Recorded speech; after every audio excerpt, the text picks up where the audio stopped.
8일은 어버이날이었습니다.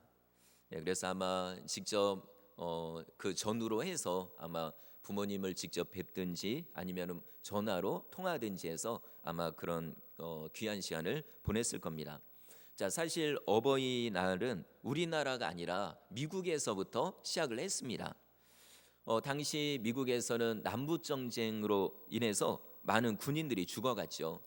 제가 알기로는 한 60만 명 정도가 죽었습니다. 엄청난 사람이 죽었으니까 특별히 이 남자가 또 많이 죽었겠죠.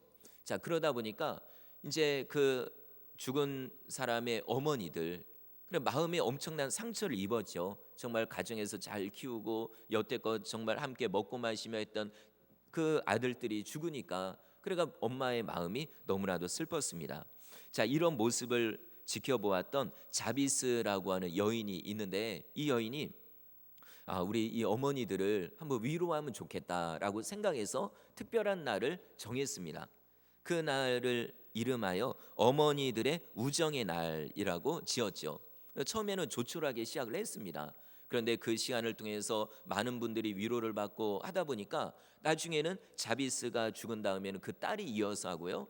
그리고 또 그것이 점점 국가적으로 번지면서 나중에 1934년에는 이제는 아예 국가에서 어머니 날로 지정을 한 겁니다. 자, 그것이 이제 우리나라로 이렇게 넘어오게 된 거죠. 자, 우리나라도 처음에는 어머니 날로 지켰습니다. 그러다가 1973년에 어버이날, 그러니까 아버지와 어머니를 섞어서 이제 어버이날로 정하게 된 거죠. 자, 왜 이렇게 됐나 생각하니까 아마 아빠들이 삐져가지고 그런 것 같습니다. 아니 어떻게 어머니 날은 있는데 왜 아버지 날은 없냐라고 이게 서운해하죠. 보통 이렇게 남자분들이 잘 좀 마음이 좀 그렇습니다. 그래서 어쨌든 아빠들도 돈 버느라 또 자식들 양육하고 정말 먹여 살리고 하느라 고생을 많이 하셨기 때문에 우리가 절대로 또 잊어버리면 안 되겠죠. 성경에 보면은 부모님께 효도한 자녀들의 이야기가 많이 나옵니다. 그런데 그 중에서 특별히 요셉이라는 사람은 정말 효도를 진짜로 잘했습니다. 사실 요셉의 가정을 보면은 사실 가정 환경은 별로 안 좋았어요. 어떻게 보면은 정말 부모님 전혀 생각하고 싶지 않을 정도로 그 정도로 상황이 그런 가정이 안 좋았습니다. 왜냐하면은 아버지께서 결혼을 4번이나 하셨고 그러다 보니까 부인이 4명이죠. 그럼 또 요셉 입장에서는 엄마가 본 자기를 낳아주신 어머니 말고도 3명이나 더 있는 거예요. 아버지는 1명, 어머니는 4명. 자, 물론 그 당시에는 부인을 여러 명 두고 결혼을 여러 번 하는 게 이상한 일은 아니었거든요. 그냥 자연스러운 일이었죠. 그러나 역시 부인이 많다 보니까 자꾸만 가정에 문제가 생기는 겁니다. 남편 사랑을 독차지하려고 막 부인들 간에 여자들 간에 서로 시기하고 질투하고 완력이 있고 이러다 보니까 이 아빠도 정말 이 고생을 많이 했죠. 그런데 아빠보다도 더 어려움을 겪은 사람이 누구냐면 바로 요셉이거든요. 왜냐하면은 이 요셉의 어머니가 일찍 돌아가셨어요. 그러니까 어머니가 요셉을 낳고 그 다음에 요셉의 동생을 낳자마자 돌아가신 거예요. 그러니까는 요셉은 보호를 받을 수가 없죠. 어머니들 그 다음에 또 다른 어머니들 통해 낳은 형제들 아주 그 속에서 너무나도 힘들게 살았습니다. 거의 왕따 당하다시피 이렇게 살았던 거죠. 자, 그래도 이 아버지 야곱이 그래도 요셉을 불쌍하게 생각했습니다. 야, 내가 그래도 여러 부인이 있지만 가장 아꼈던 사랑했던 부인의 아들이니까 그러니까는 더 애지중지하게 요셉을 사랑했죠. 자, 어느 정도냐면은 다른 아들들 그들에게는 옷을 그냥 대충 입혔어요. 그냥 알아서 너네가 입어라 이렇게 했는데 요셉에게는 아주 귀한 채색 옷을 입혔습니다. 지금으로 말하면은 다른 아들들은 그냥 어떤 싸구려 아니면 떨이 이렇게 가지고 입혔다고 하면은 요셉에게는 완전 비싼 메이커 옷을 사 입힌 거죠. 그러니까 누가 보더라도 티가 나요. 자, 그런데 오히려 이 아버지의 사랑이 요셉에게는 엄청난 이 고통이 됐다는 것을 나중에서야 알게 됐습니다. 사실 어떻게 생각하면 당연하죠. 왜냐하면 다른 아들들이 많이 있는데 유독이 아버지가 요셉만 사랑하니까 그러니까 다른 형제들이 미워할 수밖에 없죠. 아니 아버지가 우리는 아들들 아니야? 왜 저 요셉만 저렇게 사랑하고 옷도 특별한 걸 입히고 왜 그러는지 이해를 못하겠다고 생각하면서 아버지에 대한 미움이, 그래도 아버지는 아버지니까 함부로 못하잖아요. 그러니까 요셉을 향해서 저 공격하고 더 미워하게 된 거죠. 자, 어느 정도로 미워했냐면은 요셉을 죽이고 싶을 정도로 미웠다는 겁니다. 자, 그래서 이로 인해서 요셉이 아버지의 사랑으로 인해서 오히려 역효과가 나가지고 고생길이 열리게 된 겁니다.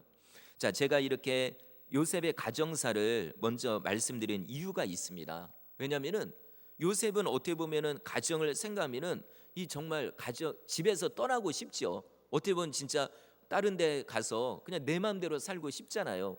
그러나 요셉은 정말로 그런 어려운 환경에서 아버지 탓하거나 또 뭐 돌아가신 어머니 아니면 다른 어머니들 형제들 그런 걸 탓한 게 아니라 정말로 감사한 마음이 있었다는 거죠. 그래서 나중에는 아버지도 지극정성으로 섬기게 되고, 그리고 또한 세 분의 어머니도 지극정성으로 모시게 됩니다.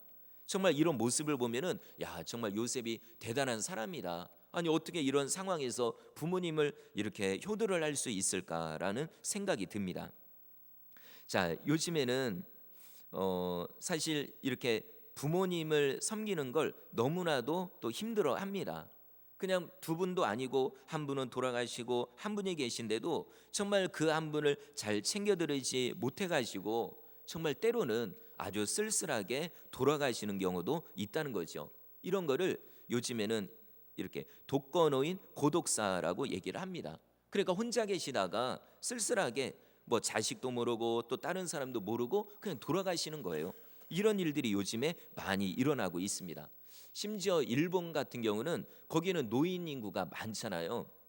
그러다 보니까 보험이 여러 가지가 있는데 그중에 고독사에 관련된 보험이 10가지나 된다고 합니다. 그러니까 그런 일들이 수시로 일어나고 있다는 거죠. 우리나라도 요즘에 그런 뉴스들이 많이 나오고요. 앞으로도 아마 노인 인구가 많아지니까 이런 일들이 수시로 또한 일어날 겁니다.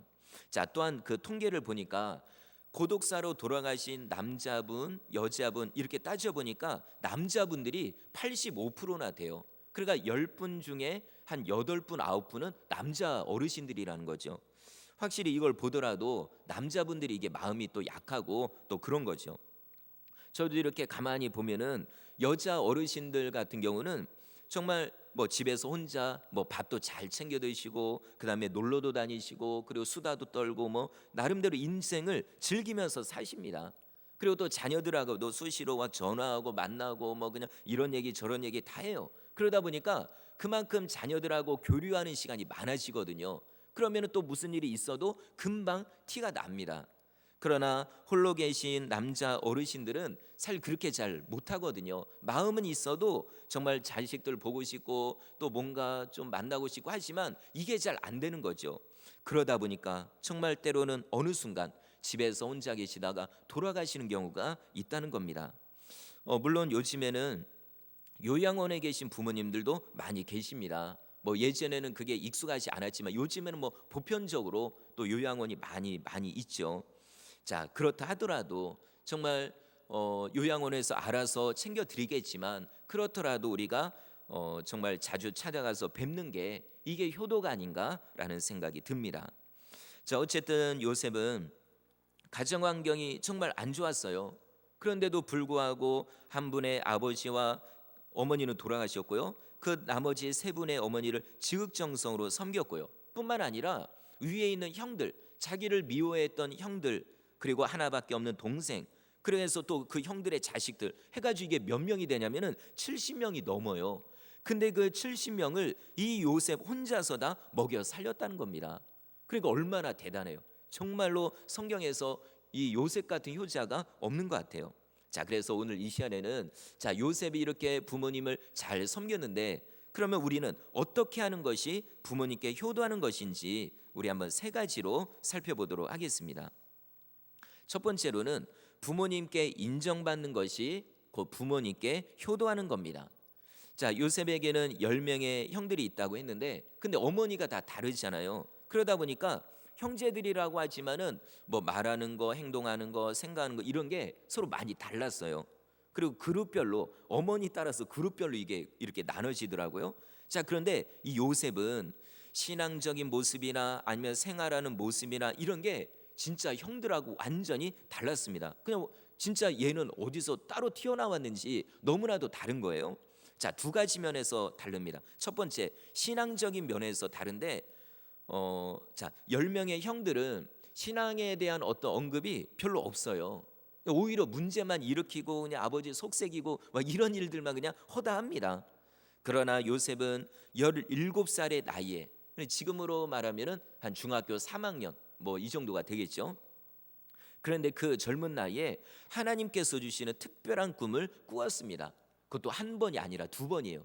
그 성경대로 보면은 우리가 어쩌다 한번 꿈을 꾸는 경우는 있어요. 근데 만약에 두 번을 겹쳐서 비슷한 꿈, 또한 때론 똑같은 꿈을 꿨다 그러면은 여기에는 뭔가 하나님의 뜻이 있나 보다라고 생각하셔도 맞습니다. 왜냐하면 성경이 그렇게 많이 나오거든요. 어쨌든 요셉이 젊은 청소년 때 두 번의 꿈을 꿨는데 내용은 의미는 똑같아요. 자, 첫 번째 꿈은 형들이 자기에게 절하는 꿈이에요. 그러고 나서 얼마 안 있다 두 번째 꿈을 꿨는데 이번에는 부모님들까지 포함해 가지고 그 부모님과 형들이 다 자기에게 절하는 꿈을 꾼 거죠. 자, 이게 너무 신기해 가지고 요셉이 형들에게 가서 또 아버지께 얘기를 드렸어요.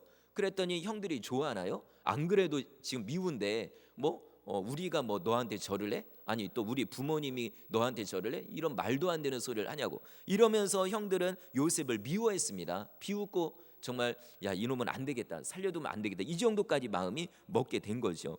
그런데 이 요셉의 아버지 야곱은 다르게 생각했습니다. 이 꿈이 이게 절대로 그냥 꿈이 아니라 하나님이 주신 꿈임을 알았다는 거죠. 자, 왜 그러냐면 이 요셉의 아버지 야곱도 예전에 결혼하고 뭐 자식들 낳기 전이거든요. 그때 이런 비슷한 꿈을 꿨거든요. 본인이 형이 자기를 죽이려고 하니까는 도망가다가 이 광야에서 돌베개를 베고 잠을 잘 때였습니다. 그때 그곳이 나중에 베델이라고 이름을 지었죠. 정말 그 잠을 잘 때 하늘의 문이 열리면서 하나님을 그때 뵌 거예요. 하나님께서 말씀하기를 얘야 두려워하지 말아라. 네가 다시 이곳으로 돌아올 때까지 내가 너를 떠나지 아니하겠다. 그러니까 두려워하지 말고 걱정하지 말아라라고 말씀했거든요. 그런데 진짜로 그 꿈대로 정말 나중에 세월이 지난 다음에 무사히 집으로 돌아오게 됐어요. 그 중간에 어려운 일도 많이 있었지만 하나님의 은혜로 그 꿈이 이루어졌거든요. 그러니까 이 야곱이 그 아들 요셉의 얘기를 딱 들을 때, 야, 예전에 하나님이 나를 선택하신 것처럼 내 많은 아들들 중에 하나님이 이 요셉을 선택했구나라는 것을 알게 됐다는 겁니다. 그냥 꿈이 아니라 하나님의 선택하신 꿈으로 알게 됐다는 거죠. 그래서 창세기 37장 11절에 이렇게 기록하고 있습니다. 그의 형들은 시기하되 그의 아버지는 그 말을 간직에 두었더라. 그러니까 아버지가 볼 때 이 요셉의 신앙을 그리고 또 하나님의 선택을 인정했다는 그런 얘기입니다. 자, 그리고 또 요셉은 정직하고 성실한 모습으로 아버지께 인정을 받았습니다. 자, 한 번은 그 형들 중에 몇 명이 뭔가 잘못을 했어요. 뭐 성경이 구체적으로 나오진 않지만은 어떤 잘못을 한 거를 요셉이 옆에서 본 거죠. 그래가지고 그거를 그냥 있는 그대로 아버지께 가서 얘기를 한 겁니다. 뭐 누가 보면은 고자질했다라고 생각할 수 있지만 그러나 요셉은 그런 사람이 아니에요. 아까 꿈을 꾼 것도 형들한테 그냥 있는 그대로 얘기한 거잖아요. 그런 것처럼 형들이 잘못한 것도 그냥 그대로 있는 그대로 아버지께 얘기를 드린 것뿐입니다. 자, 이러다 보니까는 아빠가 생각할 때, 야, 이 요셉은 정말 뭔가 특별하다. 그러니까는 신앙적인 면도 그렇지만은 일상생활하는 면에 있어서도 야, 얘는 정말 정직한 사람이구나, 이거를 알게 됐다는 거죠. 그리고 또 한 번은 10명의 형들이 아주 멀리 가가지고 양을 치고 있는데 아버지가 생각하니까 이게 또 불안한 거예요. 맨날 문제만 일으키고 하니까는. 그래서 이건 뭐 그리고 가까운 거리도 아니고 그래가지고 집에 있는 요셉을 불러다가 시킵니다. 얘야, 너 형들한테 가가지고 형들이 한번 잘 있는지, 양을 잘 치는지 아니면 놀고 먹고 있는지 한번 가서 알아봐라, 이렇게 시킨 거죠. 자, 물론 그걸로 인해 가지고 요셉이 22년 동안 못 돌아왔죠. 아버지는 또 죽은 줄로 알았지만 어쨌든 요셉을 이렇게 아빠가 시킨 겁니다. 이걸 보더라도 아버지가 생각할 때 10명의 형들보다도 10명의 그 자식들보다도 이 막내인 요셉이 훨씬 낫다는 거죠. 형들을 다스리고 형들을 관리할 수 있는 능력이 이 요셉에게 있다는 것을 이 아버지가 알았다는 겁니다. 그러니까는 모든 일상생활까지도 아버지가 인정했다는 거죠. 자, 요셉의 이런 모습은 점점 생활화가 됩니다. 그러니까는 자, 집에서는 아버지께 인정받았죠. 그리고 나중에 노예로 팔려갔을 때는 그 집주인인 보디발에게 인정받았습니다. 그러니까 이거는 그냥 뭐 공부해서 아니면은 뭐 열심히 뭘 시험을 치러 가지고 집에서 그 보디발의 집에 가정 총무가 된 게 아니라 처음에 노예였어요. 그러니까 하찮은 노예죠. 뭐 일하다가 죽어나가도 아무 관심 안 가는 그런 노예인데 얼마나 인정을 받았는지 그 집안의 총리가 된 거예요. 가정 총무가 된 거죠. 대단하잖아요. 그리고 또 나중에는 억울한 누명을 쓰고 감옥에 들어갑니다. 근데 또 이해가 안 돼요. 정말 어떻게 했길래 죄인의 신분이 그 감옥의 그 간수장이 총 책임을 맡겨버려요. 이 죄수에게. 이것도 진짜 신기하죠. 아니 도대체 어떻게 성실하게 했길래 이 간수장이 그 간수들도 아니고 그 감옥에 들어가 있는 죄인에게 이 감옥을 맡길까요? 이 정도로 인정받았고요. 자, 이렇게 집에서 집 보디발에게 그다음에 간수장에게 인정받아 보니까 나중에는 애굽 나라의 왕이 인정을 해버려요. 그래가지고 야, 이 나라에 너 같은 사람 없다. 너의 과거 아무 문제 안 된다. 그러니까 네가 이 나라의 모든 전체를 책임져라 해가지고 국무총리를 맡기게 된 겁니다. 이 너무나도 감사하죠. 그래서 일단 여기까지 내용을 볼 때 우리도 가장 먼저 집에서부터 인정을 받아야 되는 겁니다. 부모님께 인정을 받아야 되는 거죠. 집에서 인정받지 못하면 어디 가서도 인정받을 수가 없는 겁니다. 요셉처럼 먼저 신앙적인 면에서 인정받아야 되겠죠. 뭐 여러 명의 형제들이 있다 하더라도 부모님이 볼 때 이렇게 얘기할 수 있어야 돼요. 야, 너야말로 진짜 예수 믿는 것 같다. 이렇게 그런 소리를 들어야 되죠. 근데 반대로 야, 난 네가 교회 다니는지 안 다니는지 모르겠다. 믿음 생활을 하려면 제대로 해라. 이런 지적을 받는다면 이거는 뭔가 잘못된 겁니다. 자, 그리고 또 기본적인 생활 태도에서도 인정받아야 되겠죠. 만약에 부모님이 나를 보시면서 야, 너 교회 다닌다고 하면서 왜 안 믿는 사람들보다 더 못하냐? 라고 책망하신다면 이것도 뭔가 잘못하고 있는 거죠. 그래서 우리는 어쨌든 하나님을 믿기 때문에라도 우리는 안 믿는 형제들보다 안 믿는 옆집 그 자식들보다 더 열심히 부모님을 섬겨야 되는 겁니다. 이래야 하나님께서도 영광 받으시고 또 우리의 혹시라도 안 믿는 부모님들도 우리의 모습 때문에 예수님을 믿게 되는 거죠. 이런 일들이 실제로 많이 있습니다. 정말 그 믿는 자의 자식들의 섬김과 그들의 신앙 그리고 그들의 헌신을 통해서 부모님의 그 굳은 마음까지도 녹아지게 되는 겁니다. 자, 두 번째로요. 부모님을 공경하는 것이 부모님께 효도하는 겁니다. 자, 요셉이 애굽에 있는 동안 한편 부모님이 사시는 그 가나안 땅에 엄청난 대흉년이 들었습니다. 이건 뭐 엄청난 흉년이에요. 자, 그런데 그 요셉의 형들이 10명이나 있잖아요. 그 부모님 밑에 정말 10명의 형들이 있는데도 가족의 먹고 사는 문제를 해결해 주지를 못해요. 물론 그때 흉년이 뭐 엄청난 흉년이었기 때문에 뭐 그 집안뿐만 아니라 다른 집안들도 난리죠. 그러니까 그걸 가지고 사실 뭐라고 할 수는 없습니다. 그런데 놀랍게도 이 요셉은 그 아빠랑 같이 있는 것도 아니었고요. 그리고 저 멀리 처음에 노예로 갔잖아요. 그래서 고생을 얼마나 많이 했어요. 그럼에도 불구하고 나중에는 출세를 해가지고 부모님을 비롯한 모든 가족 70여 명을 먹여 살리게 됐다는 겁니다. 정말 엄청난 효도를 하게 된 거죠. 오늘 본문에도 보시면 한 세 가지로 나와 있습니다. 첫 번째 1절인데요. 우리 한번 1절 말씀을 읽어보겠습니다. 시작.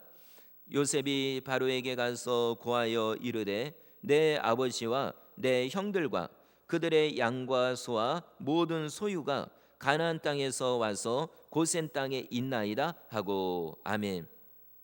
자, 이 부모님과 가족들이 가나안 땅에서 고생하는데 기근이 이게 2년째 정도 갔을 때인데 아직도 5년이 남았어요. 왜냐하면 하나님께서 이 요셉에게 알려줬거든요. 그러니까 거기 계시다가는 이거는 그냥 진짜 큰일 나요. 그래가지고 그 70여 명의 가족을 자기가 머물고 있는 애굽 땅, 그 중에서도 고센 땅이라고 하는 가장 좋은 땅으로 그 모든 가족을 이주를 시킨 거예요. 얼마나 진짜 대단해요. 우리가 비행기표 하나를 끊으려고 해도 혹시 뭐 미국이나 유럽이나 가려고 해도 몇백만 원이잖아요. 근데 이건 뭐 물론 그때랑 그런 의미가 다르지만요. 어쨌든 온 가족을 이 가장 좋은 땅으로 이주를 시킨 겁니다. 그리고 또 6절입니다. 6절은 제가 읽어드리겠습니다. 애굽 땅이 너의 앞에 있으니 땅의 좋은 곳에 너의 아버지와 너의 형들이 거주하게 하되 그들이 고센 땅에 거주하고, 자, 그다음 중요합니다. 그들 중에 능력 있는 자가 있거든 그들로 내 가축을 관리하게 하라. 자, 내 가축을 관리하게 하라. 이거 간단하게 말씀드리면 이거죠. 그러니까 요셉으로 말미암아 이 형들에게 취직 자리까지 알선해 줬다는 겁니다. 그것도 그냥 취직 자리가 아니라 왕의 백으로, 뭐 이만큼 뭐 든든한 직장이 없는 거죠. 그러니까 요셉이 형들의 직장까지도 다 연결해 줬다는 겁니다. 대단하죠. 그리고 또 12절입니다. 또 그의 아버지와 그의 형들과 그의 아버지의 온 집에 그 식구를 따라 먹을 것을 주어 봉양하였더라. 아멘. 정말 그 형들 10명이 하지 못한 일을 요셉 혼자서 다 하게 된 겁니다.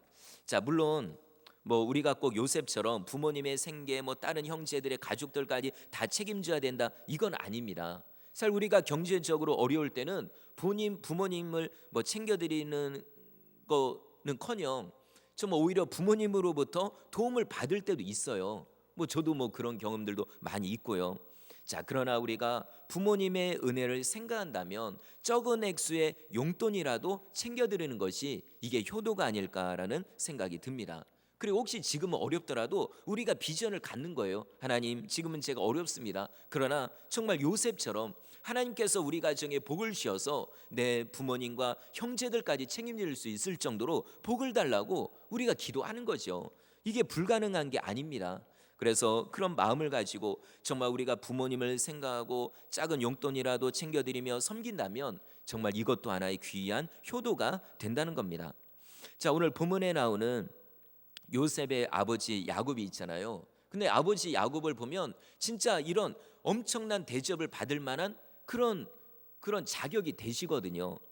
정말로 이 야곱은 고생을 무지무지 많이 했습니다. 자, 어느 날 이제 이 야곱이 그 애굽 나라에 가서 바로 왕을 만나게 되잖아요. 그때 바로 왕이 가만히 보니까 연세가 되게 많아 보이시죠? 그래가지고 여쭤봅니다. 어르신, 연세가 어떻게 되셨습니까? 라고 물어봅니다. 그랬을 때 야곱이 이렇게 대답합니다. 자, 우리 한번 9절 말씀을 같이 한번 읽어보겠습니다. 9절입니다. 시작. 야곱이 바로에게 아뢰되 내 나그네 길의 세월이 130년이니이다. 내 나이가 얼마 못되니 우리 조상의 나그네 길의 연주에 미치지 못하나 험악한 세월을 보내었나이다 하고. 아멘. 야곱의 이때 나이가 130세예요. 나중에는 147세인가 그때 이제 이렇게 죽거든요. 자, 그런데 뭐 우리 나이로 보면 많은 거죠. 그런데 그 아버지와 할아버지 나이로 비하면 그렇게 많은 게 아니에요. 자, 야곱의 아버지가 이삭이잖아요. 이삭 같은 경우는 180세에 돌아가십니다. 그리고 또 야곱의 할아버지 아브라함은 175세에 돌아가시죠. 그러니까 그걸로 따지면, 그 연세로 따지면 야곱의 나이는 그렇게 안 많아요. 그런데 엄청나게 고생을 많이 했다는 거죠. 그러니까 딱 보더라도 얼굴에 어떤 주름이나 그리고 예전에 야복 강가에서 기도하다가 천사한테 한 대 맞아가지고 쩔룩쩔룩 하게 됐잖아요. 그때부터. 그러니까 그런 모습들, 이걸 보면은 정말 야곱이 한 말대로 험악한 세월을 보냈습니다. 뭐 그 중에 몇 가지만 제가 말씀드리면, 초창기에 형을 속였잖아요. 팥죽을 이렇게 해가지고요. 그랬는데 그것 때문에 형이 자기를 죽이려고 했어요. 그래서 집에서 도망 나왔는데 도망 나와서 다시 돌아가기까지 몇 년이 걸렸냐면 20년이 걸렸습니다. 그때 엄청난 고생을 했죠. 처갓집에 갔을 때 정말 추위와 더위를 견디며 정말 일을 했는데, 근데 일했으면 대가를 받아야 되잖아요, 정상적으로. 근데 오히려 처가 식구들에 의해서 막 몇 번이나 속임을 당해요. 내게 없는 거예요. 자, 이런 고생도 했고요. 그리고 또 하나밖에 없는 딸이 있는데 끔찍한 일을 당하기도 합니다. 그걸로 인해서 또 그냥 자기 아들들이 사람을 죽이고 해가지고 막 도망 다니고 막 이런 일도 있고요. 그리고 가장 아꼈던 요셉이 죽었잖아요. 물론 안 죽었지만은 아버지 야곱은 죽은 줄 알았잖아요. 이렇게 22년을 슬퍼하며 고통스럽게 보내기도 했습니다. 자, 야곱이 이렇게 평생을 힘들게 살았기 때문에 이 출세한 요셉으로부터 왕처럼 대접받는 건 당연하다는 겁니다. 자, 이 자리에 계신 우리 부모님들께서도 정말 자식들을 키우시느라 고생을 많이 하셨죠. 때로는 어떤 분들은 손에 지문이 달았대요. 진짜로요. 이거는 그냥 없어진 게 아니라 얼마나 일을 많이 하시고 고생하셨는지 손이 다 지문이 닳도록, 그리고 때로는 무릎이 아프고 허리가 구부러지고 이 정도까지 우리 자식들을 키운 겁니다. 자, 그러니 우리 자식들이 부모님을 정말 정성으로 공경하는 것은 당연하다는 거죠. 자, 그래서 이 시간에 한번 물론 아기를 낳았으면 다 부모님이긴 하지만 우리가 정말 이 시간에 부모님들의 공로를 생각하며 우리 박수로 한번 감사의 마음을 전하겠습니다. 자, 감사합니다. 자, 마지막 세 번째입니다. 형제간에 사랑하는 것이 부모님께 효도하는 겁니다. 이게 상당히 중요한 내용입니다. 자, 앞에서도 말씀드렸지만 이 요셉의 아버지 야곱이 젊을 때 고생을 많이 했잖아요. 특별히 형이 자기를 죽이려고 했어요. 뭐 원인이야 어쨌든 간에 뭐 형제간에 죽이냐 살리냐 이러면은 그 아버지가 볼 때 얼마나 마음이 아플까요? 그러니까 정말 엄마도 아빠도 볼 때 너무나도 마음고생이 심했던 거죠. 아니, 그런데 본인이 겪었던 이 일이 지금 자기 자식들 사이에서 일어난 거예요. 물론 나중에 알게 됐지만은 형들이 정말 요셉을 죽이려고 했던 이런 일들, 정말 끔찍한 일이 있었던 거예요. 자, 이때 정말 아버지의 마음은 너무나도 아픈 거죠. 그리고 또 요셉 본인도 형들 때문에 22년을 고생했잖아요. 정말 죽을 뻔하기도 했고 뭐 간신히 살아나긴 했지만 애굽에서 얼마나 고생했어요. 노예로, 그 다음에 또 감옥에서 정말 죽을 고생 많이 했어요. 만약에 자, 요셉이 보통 사람이라면, 그러니까 우리 그냥 보통 사람의 마음이라고 하면은 아마 형들을 죽이고 싶었을 거예요. 어차피 배달은 형제니까. 아니, 자기를 죽이려고 했는 형들, 그때 자기가 정말 이 구덩이에 빠지게 되고 막 거기서 눈물을 흘리며 요셉이 형들 보고 살려달라고 했거든요. 성경에 그렇게 나와 있어요. 울며불며 형 왜 저를 죽이려고 합니까? 제발 살려달라고 빌었어요. 그런데도 형들은 냉정하게 이 동생을 놔뒀거든요. 그리고 노예로 팔아먹었죠. 아마 인간이라고, 보통 사람이라고 하면은 그래, 내가 어쨌든 내가 살아남아서 형들을 죽여야 되겠다, 이런 마음을 품었을 겁니다. 안 그래도 애굽 나라 가서 총리가 됐잖아요. 그러면 어떤 마음이 들었을까? 야, 이건 하나님이 주신 기회다. 내가 당장에 형들을 잡아다가 죽이든지 감옥에 넣든지 어쨌든 이 원수를 갚아야 되겠다, 복수를 해야 되겠다 생각을 했을 겁니다. 그런데 놀랍게도 요셉은 그런 미운 마음과 복수의 마음이 하나도 없었다는 거죠. 이게 진짜 신기하죠.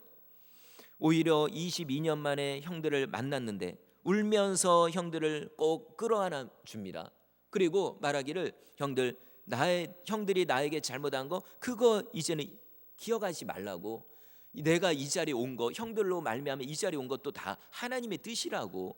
만약에 형들을 통해 내가 이 자리에 안 왔으면 우리 모두 기근 중에 7년 기근 중에 다 굶어 죽을 거라고. 그러니까 다 모두가 하나님의 뜻이니까 절대로 정말 두려워하거나 뭐 내가 어떻게 할 거라 생각하지 말고 이 자리에서, 이곳에서 나와 함께 행복하게 살자고 오히려 위로를 해준 겁니다.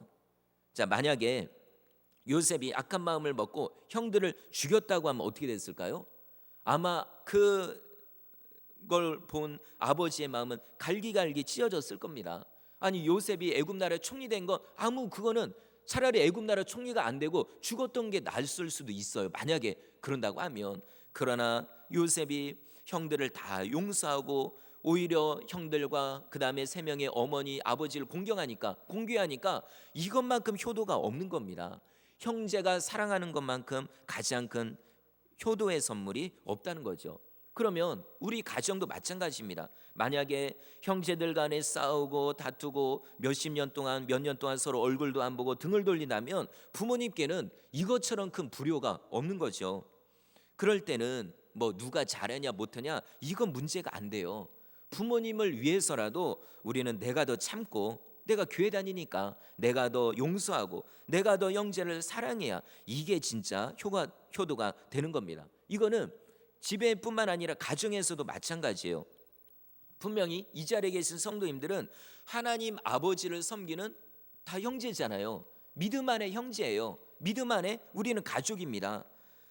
그런다고 하면은 요셉처럼 우리는 서로를 용서하고 사랑하고 받아들일 수가 있어야 되는 거죠. 근데 만약에 말 한마디 때문에 아니면 어떤 그런 부주의한 행동 때문에 우리가 서로를 미워한다면, 끝까지 원수처럼 살아간다면 어떻게 될까요? 하나님이 볼 때는 그런 사람처럼 불효자가 없는 거예요. 분명히 우리가 영적으로 하나님이 아버지시고 우리는 형제자매다라고 진짜로 믿는다면 이제부터는 용서해야 되는 겁니다. 아니, 요셉은 자기를 죽이려고 했던 형들도 용서했는데 오히려 자기가 눈물을 흘리며 품어줬는데, 우리는 작은 일 때문에 상대방을 용서하지 않는다면 이것만큼 하나님 앞에 불효자가 없는 겁니다. 자, 마지막으로 한 가지만 말씀드리고 마치겠습니다. 지난주에 손양원 목사님에 대해서 잠깐 말씀드렸잖아요. 그런데 그 뒷이야기가 또 있어요. 자, 손양원 목사님이 자기 두 명의 자식들을 죽인 그 원수, 그 안재선이라고 하는 그 청년을 자기 양자로 받아들였잖아요. 이 엄청난 사랑이죠.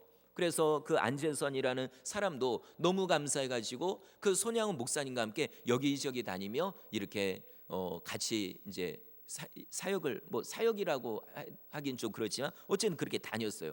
그런데 어느 날 얼마 안 있다가 손양원 목사님이 공산당에 의해서 순교를 하시게 됩니다. 그러다 보니까 이 안재선 입장에서는 든든한 버팀목이 사라지니까 그 자신 혼자서 어디를 다닐 수가 없는 거예요. 그래서 그때부터 잠적을 했다고 합니다.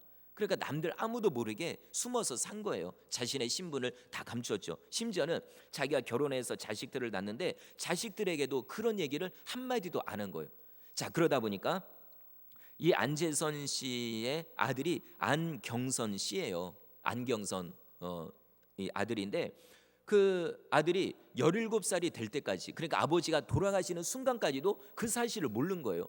그러다 보니까는 교회에서는 야, 손양원 목사님 대단하다, 나도 저 목사님처럼 살아야 되겠다 생각했는데, 아니, 그 손양원 목사님의 두 자식을 죽인 사람이 자기 아버지인 거예요. 얼마나 충격을 받았을까요? 그때부터 삐뚤게 나가게 됩니다. 본인이 잘못한 것도 아니잖아요.